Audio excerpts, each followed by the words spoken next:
میں سب سے پہلے آپ کے بارے میں جاننا چاہوں گا, اس کے بعد پھر ماشاءاللہ آپ جو کام کر رہے ہیں دعوت کے اس طرف بھی آئیں گے. آپ بہت سے لوگ ہیں غیر مسلم, بلکہ غیر مسلم زیادہ ہیں اس دنیا کے اندر, مسلمانوں کی تعداد کم ہے. آپ کو ایسا کیا لگا اور کس وقت لگا اور کیوں لگا, کیا سوچ کے کس طریقے سے آپ اسلام کی طرف آئے؟ بہت شکریہ, اللہ سبحانہ تعالیٰ آپ کو جزائے خیر عطا فرمائے کہ آپ نے اتنی خوبصورت اور اہم گفتگو کے لیے مدعو کیا. واقعہ یہ ہے احمد بھائی کہ میں کبھی بھی اسلام کی طرف نہ یعنی آنے کا کوئی دھیان تھا, نہ کوئی ارادہ تھا, نہ کوئی پروگرام تھا, بلکہ میں تو ایک اچھا سچا پکا مسیحی بننا چاہتا تھا. اور ایک اچھا سچا پکا مسیحی بننے کے لیے لازمی تھا کہ میں مسیحی تعلیمات کا مطالعہ کرتا, اس کو سمجھتا, دل و جان سے قبول کرتا. ظاہر ہے کہ کسی بھی یعنی آپ چیز کے لیے, اس کی پیک پہ جانے کے لیے اس کی نیچر کو, اس کی نوعیت کو, اس کی سائیکالوجی کو, اس کی ڈاکٹرائن کو پڑھنا بہت ضروری ہوتا ہے. تو ایک اچھا مسیحی بننا چونکہ زندگی میں مقصود تھا, تو اس لیے عیسائیت کو ذرا زیادہ دھیان سے, غور سے, تدبر و تفکر سے پڑھا. تو پتہ چلا کہ جو مروجہ عقائد و نظریات ہیں وہ فطرت کے ساتھ ہی میچ نہیں کرتے. مثلا ویسے تو 17-18 سال کی عمر میں اللہ سبحانہ تعالیٰ نے یہ شعور عطا فرما دیا تھا, صحیح اور برے کی پہچان کی تمیز عطا فرما دی. لیکن 17-18 سال تک جب ہم دعا کرتے رہے تو دعا کے اختتام پہ ہم ایک جملہ کہتے تھے کہ ہم جو کچھ بھی مانگتے ہیں تیرے پیارے بیٹے یسوع مسیح کے وسیلہ سے مانگتے ہیں. لیکن جب ایک اچھا عیسائی بننے کا داعیہ پیدا ہوا, ایک کانشیسلی جب چیزوں کو دیکھنا شروع کیا, ڈیپتھ میں چیزوں کو دیکھنا شروع کیا, تو اس دن کلک ہوا کہ how it's possible he is a son of God. اسی طرح جب ہم باپ بیٹے روح القدس کرتے تھے تو ہم یعنی ہماری دعا کا یہ حصہ ہوتا تھا کہ ایک خدا میں 3 شخص ہیں, یعنی باپ بیٹے روح القدس. تو دھیان ہوتا تھا کہ ہاؤ اٹس پاسبل کہ ایک جو ہے وہ 3 بھی ہے اور 3 جو ہے وہ 1 بھی ہیں. اسی طرح پھر عقیدہ کفارہ تھا, اس کو جب پڑھنے کا موقع ملا تو پتہ چلا کہ آدم علیہ الصلوۃ والسلام سے جو لغزش ہوئی تھی اس کی پاداش میں آدم سے جتنی نسل پیدا ہوئی ان تمام کے اندر وہ گناہ سرایت کرتا گیا, جس کو موروثی گناہ کہتے ہیں, اوریجنل سن جسے کہتے ہیں. اور مسیح علیہ الصلوۃ والسلام نے اس گناہ کا کفارہ ادا کیا. How it's possible.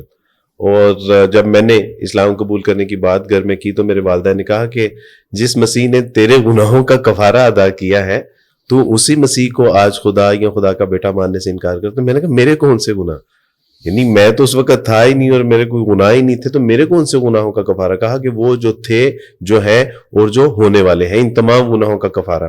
تو ظاہر ہے کہ جب آپ اس طرح کے جو ایک مبہم اور غیر واضح عقائد و نظریات ہیں, جیسے سن آف گاڈ کا عقیدہ ہے, ٹرینٹی کا عقیدہ ہے, کروسیفیکیشن کا عقیدہ ہے, اور اس طرح کے جب آپ عقائد و نظریات کو دیکھتے ہیں, ان پہ غور و فکر کرتے ہیں, تو پھر اللہ سبحانہ تعالیٰ آپ کو شعور اگر عطا فرما رکھا ہے تو اللہ سبحانہ تعالیٰ آپ کو اس کا فہم بھی عطا فرما دیتے ہیں کہ what is the right and what is the wrong, صحیح کیا ہے اور غلط کیا ہے. تو یہ میرا بیسکلی جو ہے وہ ایک ٹرننگ پوائنٹ تھا, لیکن ٹرننگ پوائنٹ ٹو کرسچینٹی تھا. اور یہ اس وقت کیا ایج تھی آپ کی؟ میری ایج سر محض 21-22 سال میری ایج تھی. اچھا. اس کے بعد آپ حیران ہوں گے کہ مجھے اس بات کا ہمیشہ دکھ بھی رہا ہے, لیکن یہ جو میں آپ کو بات بتا رہا ہوں یہ حقائق ہے, یہ شکایت نہیں ہے مسلمانوں سے, کہ مسلمان یہ نہ سمجھے کہ میں ان سے شکایت کر رہا ہوں. یہ ایک واقعہ ہے, اور واقعہ یہ ہے کہ میں نے اسی سوسائٹی میں 21-22 سال تب تک میں سرو کر چکا تھا کہ کبھی کسی نے آ کر یہ نہیں کہا تھا کہ Abdul Waris Masih where you want to go, what are you looking here and there, کیا تلاش کر رہے ہو, کہاں جانا چاہتے ہو.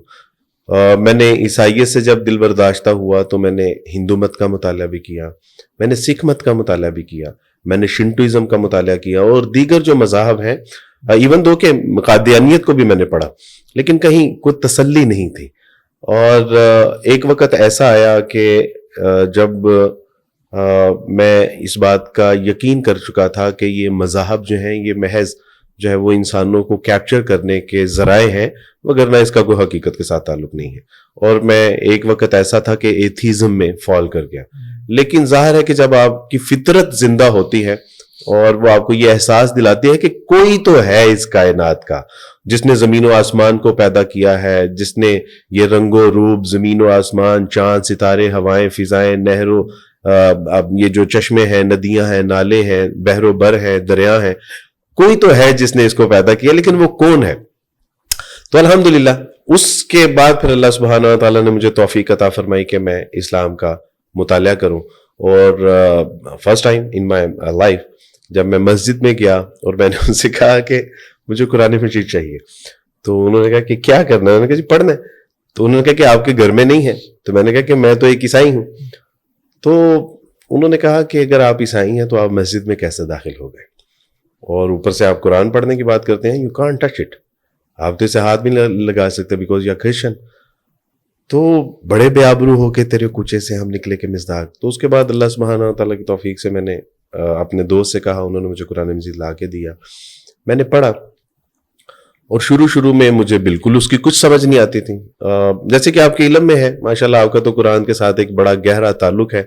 اور آپ نے جب قرآن گھر میں شروع کیا ہوگا, جب آپ پیدا ہوئے, کان میں اذان دی گئی, جب آپ نے بولنا سیکھا اللہ لا الہ الا اللہ, اور جب آپ نے سمجھنا شروع کیا تو رسول اللہ کی سیرت سامنے تھی, ہر آیت کے ساتھ ایک جو ہے وہ ایک لنک تھا رسول اللہ کی سیرت طیبہ کا, صحابہ کرام کا. تو قرآن کی آیات کو سمجھنا آپ لوگوں کے لیے اتنا مشکل نہیں ہوتا. لیکن ایک جو تسلیث سے, جو کفارے سے, جو ابن اللہ سے, مسیح کو جو خدا کا بیٹا اس گھرانے سے جو چل کے آیا ہے, جس نے ٹریول کیا ہے, اور اس کے سامنے جب قرآن مجید کی ایک آیت آئے گی تو وہ بالکل بھی سمجھنے سے قاصر ہوگا. تو میں نے جب پہلی بار قرآن مجید کو پڑھا تو سچی بات ہے کہ مجھے کچھ سمجھ نہیں آتا تھا. لیکن ایک بار میں اپنے دوست کا انتظار کر رہا تھا اور وہ مسجد میں نماز پڑھنے کے لیے گئے. باہر قرآن مجید کی ایک آیت لکھی ہوئی تھی, اعوذ باللہ من الشیطان الرجیم, وَلَقَدْ يَسَّرْنَا الْقُرْآنَ لِلذِّكْرِ فَهَلْ مِن مُدَّكِرٍ, اور ہم نے قرآن کو آسان کر دیا, کوئی ہے کہ جو اس سے نصیحت حاصل کرے. تو وہ ایک جسے آپ واو مومنٹ کہتے ہیں نا, اصل میں وہ واو مومنٹ تھی. تو میرے دل میں گر کر گئی, اور میں نے کہا کہ اللہ سبحانہ وتعالیٰ اگر یہ واقعی قرآن یعنی ہدایت کے لیے ہے تو اللہ سبحانہ وتعالیٰ میں اس کو سمجھنا چاہتا ہوں جس کو آپ نے آسان کیا ہے. تو اس کے بعد جب میں نے قرآن مجید کا مطالعہ شروع کیا تو قرآن نے مجھ سے باتیں کرنا شروع کر دی. الحمدللہ رب العالمین, تمام تعریفیں اس اللہ کے لیے ہیں جو رب ہے تمام جہانوں کا. میں نے امام راغب الفسانی رحم اللہ کی جو ایک لغت کی کتاب ہے اس سے میں نے پوچھا کہ امام صاحب واٹس مین اباؤٹ رب, تو فرمان کہ رب اسے کہتے ہیں جو حقیقی پرورش کرنے والا ہے, جو تمہیں ہنساتا ہے, جو تمہیں دکھ میں ہنساتا ہے, بھوک میں کھلاتا ہے, پیاس میں پلاتا ہے. کتنی عمر میں کتنی ہائٹ چاہیے, کتنی عمر میں کتنا ویٹ چاہیے, کتنی عمر میں کون سے سیل زیادہ چاہیے, ریڈ سیل کتنے چاہیے, ہارٹ بیٹ کتنی چاہیے, شوگر لیول کیا ہونا چاہیے, تمہارا بلڈ پریشر کتنا ہونا چاہیے, یعنی حقیقی پرورش کرنے والا, تمہاری ضروریات کا خیال رکھنے والا. دیٹس مین اباؤٹ رب. الحمدللہ رب العالمین. اور عالم کتنے ہیں؟ 38 کے قریب عالم ہے کہ جن کو وہ کھلاتا ہے, پلاتا ہے, سلاتا ہے, ہنساتا ہے. تو وہ تمام کا رب وہی ہے. تو میں حیران تھا کہ مسلمانوں کا رب اتنا عظیم الہ ہے, الرحمن الرحیم, وہ مہربان بھی ہے, نہایت رحم کرنے والا, مالک یوم الدین بھی ہے, کہ کہیں اس کے رحمان اور رحیم ہونے کی وجہ سے دھوکے میں نہ پڑ جانا کہ تم سے گناہوں کی پوچھ نہیں کرے گا, یا اس بغاوت پہ اتر آؤ گے تو وہ تمہارے ساتھ جو ہے وہ بات نہیں, یعنی تمہارا حساب نہیں کرے گا. بلکہ یاد رکھنا کہ وہ ایک ایسے دن کا مالک ہے کہ جس دن اچھائی کا بدلہ بھی عطا کر دیا جائے گا اور برائی کا بدلہ بھی ادا کر دیا جائے گا. تو اس دن کوئی اللہ کا نہ ہاتھ روکنے والا ہوگا, نہ کوئی تمہاری سفارش کرنے والا ہوگا, ماں سوائے اس کے جس کو اللہ اجازت عطا فرما دے. ایاک نعبد و ایاک نستعین. آج یعنی دکھ بھی ہوتا ہے کہ وہ مسلمان کے جس کو قرآن کے آغاز میں بتا دیا گیا کہ ایاک نعبد و ایاک نستعین, کہ اللہ کی عبادت کرتے رہنا اور اسی سے مانگتے رہنا, اور وہی مسلمان آج در در پہ مانگ رہا ہے, ذلیل و رسوا ہو رہا ہے, لیکن اپنے رب کے دربار سے جو کہتا ہے کہ ایاک نعبد و ایاک نستعین, دیکھو میری عبادت کرتے رہنا اور اسی سے مانگتے رہنا. گویا کہ اقبال کا ایک شعر ہے کہ وہ ایک سجدہ جسے تو گراں سمجھتا ہے, ہزار سجدوں سے دیتا ہے آدمی کو نجات. وہ اصل میں اللہ کہہ رہے ہیں کہ اگر میرے آگے جھکنا سیکھ لیا, مجھ سے مانگنا سیکھ لیا, میرے آگے گریہ زاری کرنا سیکھ لیا, تیرے سارے مسئلے بندے حل ہو جائیں گے. لیکن ہم نے صرف اسی کے در پہ نہیں جھکے, باقی ہر غیر کے در پہ ہم نے جو ہے وہ سجدہ کر کے